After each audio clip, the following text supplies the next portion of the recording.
दोस्तों नमस्कार। मैं बीएम मिश्र अनसुने किस्से में आप सबका स्वागत करता हूं।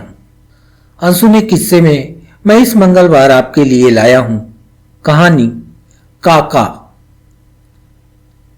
चलो लिखवा देंगे स्कूल में तुम्हारा नाम, लेकिन जरा सोचो, जब तुम स्कूल जाने लगोगे तो घर का काम कौन करेगा? ये जो 4 मवेशी बंधे हैं, इन्हें चराने कौन ले जाएगा? और ये कलोरी गाय जिसके दूध के साथ सुबह शाम तुम रोटी ठूंसते हो, चारा नहीं चरेगी तो दूध कैसे देगी? सोच लो, 2 में से एक ही काम हो सकता है, या तो पढ़ लो या खा लो। काम नहीं करोगे तो मुंह में ऊपर से कोई कौर नहीं गिरा देगा। तेज आवाज में शोभनाथ ऐसे बोले जैसे रोशन ने स्कूल जाने का नाम लेकर कोई अपराध कर दिया हो। तो आइए सुनते हैं एक अनाथ बच्चे के हालातों का चित्रण करती ये कहानी। काका, तुमने कहा था ना कि इस साल तुम मेरा स्कूल में नाम लिखवा दोगे। स्कूल खुल गया है, गांव के सब लड़के जाने लगे हैं। चलो लिखवा दो ना मेरा भी नाम। रोशन ने डरते हुए शोभनाथ से कुछ यूं कहा मानो वो उनके द्वारा किए गए वादे को निभाने का आग्रह कर रहा हो। रोशन काका शोभनाथ के सामने सिर झुकाए हुए खड़ा था। चलो लिखवा देंगे तुम्हारा नाम, लेकिन जरा सोचो, जब तुम स्कूल जाने लगोगे तो घर का काम कौन करेगा? ये जो 4 मवेशी बंधे हैं, इन्हें चराने कौन ले जाएगा? और ये कलोरी गाय जिसके दूध के साथ सुबह शाम तुम रोटी ठूंसते हो, चारा नहीं चरेगी तो दूध कैसे देगी? सोच लो, 2 में से एक ही काम हो सकता है, या तो पढ़ लो या खा लो। काम नहीं करोगे तो मुंह में ऊपर से कोई कौर नहीं गिरा देगा। तेज आवाज में शोभनाथ ऐसे बोले जैसे रोशन ने स्कूल जाने का नाम लेकर कोई अपराध कर दिया हो। इसके पहले कि शोभनाथ रोशन को धक्का देकर भगाते, वो खुद बंधे हुए मवेशियों को खोलने लगा। रोशन रोज की तरह तीनों बैल और कलोरी गाय को लेकर चराने निकल गया। रोशन अपनी उम्र का 10 साल पूरा कर चुका था। जब वो 5 साल का था तब उसके पिता रामदयाल यानी शोभनाथ के छोटे भाई की मृत्यु हो गई थी। रामदयाल को टीबी हो गया था। 3 साल तक बिस्तर पर रहे और अंततः इलाज के अभाव में उन्होंने दम तोड़ दिया। रामदयाल अपने बड़े भाई शोभनाथ की बहुत इज्जत करते थे। शोभनाथ की मर्जी के बिना घर में एक पत्ता तक नहीं हिल सकता था। दोनों भाइयों के पास पर्याप्त जमीन थी। खाने पीने के अलावा हर साल अनाज बेचकर गृहस्थी चलाने के लिए नकदी भी जुटा लेते थे। खेती बाड़ी कराने की जिम्मेदारी रामदयाल पर थी और अनाज बेचने व पैसों के लेन देन का जिम्मा शोभनाथ ने ले रखा था। रामदयाल को जब कभी रुपए पैसों की जरूरत होती तो वो शोभनाथ से ही मांगते। कुल मिलाकर सब कुछ ठीक ठाक चल रहा था, लेकिन रामदयाल के मरते ही शोभनाथ के व्यवहार और बोलचाल में अचानक परिवर्तन आ गया। जिस भतीजे रोशन को वो कंधे पर बैठाकर घुमाते थे, सिर से बाप का साया उठते ही उसी रोशन के साथ घर के नौकर जैसा बर्ताव करने लगे। बात बात पर उसे डांटना, ताने मारना और थप्पड़ जड़ देना शोभनाथ की आदत में शुमार हो गया। रोशन की मां महेशिया सब चुपचाप देखती रहती। पति रामदयाल के रहते जेठ के सामने कभी मुंह नहीं खोला, इसलिए उनके जाने के बाद भी मर्यादा नहीं लागना चाहती थी। रोशन जब 6 साल का हुआ तो महेशिया ने उसे शोभनाथ के पास ये कहकर भेजा कि जाओ बड़े काका से बोलो कि स्कूल में मेरा नाम लिखवा दें। लेकिन शोभनाथ ने इनकार कर दिया। उन्होंने निर्दयता के साथ कहा, बाप तो चला गया, अब घर का काम धाम कौन देखेगा? पढ़ाई वढ़ाई का चक्कर छोड़ो, खेती बाड़ी और माल मवेशियों पर ध्यान दो। शोभनाथ की बात महेशिया के कलेजे को चीर गई। उसके हाथ खाली थे, इसलिए वो चाहकर भी रोशन को स्कूल नहीं भेज सकती थी। डर भी था कि रोशन के स्कूल जाने से कहीं जेठ जी नाराज न हो जाएं। ऐसे तैसे करके रोशन बड़ा होता गया। हर साल गर्मी की छुट्टियों के बाद जब स्कूल खुलता तो वो काका शोभनाथ के पास जरूर जाता, साहस जुटाकर उनसे स्कूल में नाम लिखवाने का आग्रह करता। लेकिन शोभनाथ घर के काम धाम का हवाला देकर उसे झिड़क कर भगा देते। रोशन जब 8 साल का हुआ तो जर्जर हो चुकी मां महेशिया भी उसे हमेशा के लिए छोड़कर चली गई। शाम गहराने लगी थी। रोशन मवेशियों को चराकर घर पहुंच चुका था। मवेशियों को खूंटे से बांधने के बाद थकान दूर करने के लिए वो जमीन पर दरी बिछाकर लेटा ही था कि अंदर से काकी की आवाज आई। अरे ओ रोशन बा, विराम है रे का? काहे घर आते ही पसर गए? आज रोटी नहीं खानी है क्या? रोशन उठ खड़ा हुआ और अंदर की ओर दौड़ा। हाँ काकी, बोलो ना का करना है।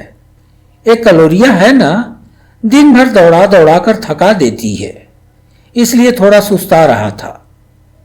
रोशन सहमा सा खड़ा था और काकी आंखें फाड़कर उसकी ओर ऐसे देख रही थीं मानो उसे चबा जाएंगी। अब खड़ा काहे को है? जा 4 बाल्टी पानी भरकर आंगन में रख दे, तब न बनेगा तेरे लिए पकवान। रोशन बाल्टी लेकर कुएं की ओर चल पड़ा। काकी बड़बड़ा रही थी। काम धाम तो कोई है नहीं, खाने को 12 ठो रोटी, देखने में तो है बित्ते भर का, भगवान जाने कौन से पेट में भर लेता है। काकी बड़बड़ाती चली जा रही थी और रोशन कांख कांख कर अपने कद के बराबर पानी भरी बाल्टियां लाकर आंगन में रख रहा था। खाना बनने के बाद काकी ने शोभनाथ को आवाज लगाई। अरे सुनते हो, रोटी बन गई है, हाथ मुंह धोकर आ जाओ। पहले तुम खा लो, फिर जो बचे तो रोशनबा को दे दें। भोजन करने के बाद शोभनाथ अपनी तोंत पर हाथ फेरते हुए रोशन के पास पहुंचे। सुन रोशन, अब तू बड़ा हो गया है। अब केवल मवेशियों को चराने से बात नहीं बनेगी, तुझे मेरे साथ खेत में भी काम करना पड़ेगा। बड़े बांध की धान कट गई है, कल सारा बोझा उठाकर खलिहान में रखना है। सुबह जल्दी जागकर चले जाना। कुल 20 बोझा हैं, दोपहर तक खलिहान पहुंच जाने चाहिए। ये कहकर शोभनाथ अपने बिस्तर की ओर चल पड़े। रोशन सूखी रोटी चबाता हुआ चुपचाप बैठा रहा। कड़कड़ाती ठंड की सुबह रोशन उठने की हिम्मत नहीं जुटा पा रहा था। शोभनाथ की कड़क आवाज बार बार उसके कानों में गूंज रही थी। अब तुझे मेरे साथ खेत में भी काम करना पड़ेगा। रोशन समझ चुका था कि उसका स्कूल जाने का सपना कभी पूरा न हो पाएगा। उसे रोटी तभी मिल पाएगी जब वो काका की हर बात मानेगा। रोशन निराशा के भंवर में डूब ही रहा था कि शोभनाथ की तेज आवाज ने खींचकर उसे धरातल पर खड़ा कर दिया। अरे कुंभकर्ण की औलाद, अभी तक तू उठा नहीं? खेत से धान का बोझा तेरा बाप लाएगा क्या? रोशन उठकर खड़ा हो गया और सीधे खेत की ओर चल पड़ा। पीछे पीछे शोभनाथ भी पहुंचे। खेत में रोशन शोभनाथ के सामने ऐसे खड़ा था जैसे कोई बकरा कसाई के सामने। शोभनाथ ने एक बड़ा सा बोझा रोशन के सिर पर रखते हुए कहा, इसे जल्दी खलिहान तक पहुंचाकर दौड़ता हुआ लौट। सभी बोझा दोपहर तक ढोकर रखना है। शोभनाथ ने रोशन के सिर पर बोझा रखा, लेकिन रोशन उसका भार बर्दाश्त नहीं कर पाया। उसके पांव खेत की गीली मिट्टी में धंस गए। बोझा समेत वो वहीं गिर पड़ा। निर्दय शोभनाथ को तीव्र गुस्सा आया और उन्होंने खेत में पड़े रोशन की पीठ पर जोर से लात मारी। चल उठ, नौटंकी करता है। खाने बैठता है तो 10 रोटी से कम में पेट नहीं भरता। अब जब काम करने की बारी आई तो नखरे दिखा रहा है। चल उठा बोझा। शोभनाथ ने रोशन का हाथ पकड़कर ऐसे खींचा जैसे कीचड़ में फंसी कोई लकड़ी खींच रहे हों। रोशन कराहता हुआ किसी तरह खड़ा हुआ। काका, इतना वजनी बोझा मैं कैसे ले जा पाऊंगा? ये सुनते ही शोभनाथ का बेरहम हाथ उठा और रोशन के गाल को लाल करता हुआ उनके कुर्ते की जेब में घुस गया। शोभनाथ घर लौट गए। रोशन डर के मारे दिन भर खेत में ही पड़ा रहा। हिम्मत जुटाकर वो रात करीब 9 बजे घर पहुंचा। शोभनाथ खाना खाकर बरामदे में टीवी देख रहे थे। टीवी पर लोकप्रिय सीरियल रामायण चल रहा था। रोशन चुपचाप जमीन पर बिछी अपनी दरी में जाकर लेट गया और अपने बदन को एक जूट के बोरे से ढक लिया। उसकी आंखें खुली हुई थीं। बोरे के छिद्रों को बेधती हुई उसकी नजर जाकर टीवी पर टिक गई। सीरियल में आज बाली वध का प्रसारण हो रहा था। भगवान राम बाली पर बाण चला चुके थे। पास में ही उसका पुत्र अंगद खड़ा था। मृत्यु की ओर बढ़ रहा बाली सुग्रीव के साथ खड़े अंगद को समझा रहा था, बेटा, काका पिता के समान हो सकता है, लेकिन पिता नहीं हो सकता। रोशन को बाली के मुंह से निकले ये शब्द अंदर तक झकझोर गए। हालांकि बाली के इन शब्दों के गूढ़ अर्थ हैं, लेकिन रोशन को लगा कि काका में पिता का प्रेम ढूंढना व्यर्थ है। और रात में जब सब सो गए तो वो घर से भाग निकला। रोशन रात भर चलता रहा, बिना किसी लक्ष्य के। सुबह उसने खुद को शहर में पाया। वो सीधे रेलवे स्टेशन गया और प्लेटफार्म पर खड़ी एक ट्रेन में सवार हो गया। ट्रेन मुंबई जा रही थी। वो मुंबई पहुंच गया। ट्रेन से उतरकर स्टेशन में बैठे रोशन को सूझ नहीं रहा था कि अब वो क्या करे। वो सोच विचार में डूबा था, तभी उसे चाय बेचता हुआ एक हम उम्र लड़का अपनी ओर आता दिखा। रोशन ने उसे रोक लिया। भाई, मुझे भी कोई काम दिला दो, मेरा इस दुनिया में कोई नहीं है। चाय बेच रहा लड़का हंस पड़ा। तो क्या हुआ, मेरा भी तो इस दुनिया में कोई नहीं है, फिर भी मस्त जिंदगी चल रही है। रोशन भी उस लड़के के साथ चाय बेचने लगा और 2 साल में उसने 3000 रुपए जोड़ लिए। इन पैसों से उसने स्टेशन के बाहर अपनी खुद की चाय की गुमटी खोल ली। इसके बाद रोशन के जैसे भाग्य खुल गए हों। वो जब 15 साल का हुआ तो वहीं एक पक्की दुकान लेकर छोटा सा होटल खोल लिया। रोशन का होटल चल निकला और 20 साल की उम्र में वो लखपति बन गया। फिर एक दिन रोशन के मन में विचार आया, क्यों न एक बार गांव जाकर काका शोभनाथ से मिलाऊं। रोशन दूसरे दिन ही गांव जाने के लिए ट्रेन में बैठ गया। वो घर पहुंचा। इत्तेफाक था कि उस समय भी धान की कटाई का सीजन चल रहा था। काका शोभनाथ धान का बोझा लेकर घर की ओर आ रहे थे। रोशन उनसे जाकर लिपट गया।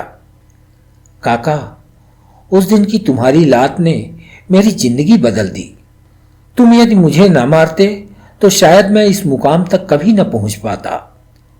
काका, मुझे यह समझ में आ गया कि जिंदगी में कुछ पाने के लिए सिर्फ पढ़ाई ही जरूरी नहीं है। कभी कभी ठोकरें भी हमें मंजिल तक पहुंचा देती हैं। कीमती कपड़ों में सजे समरे रोशन को देखकर शोभनाथ का सिर शर्मिंदगी से झुक गया।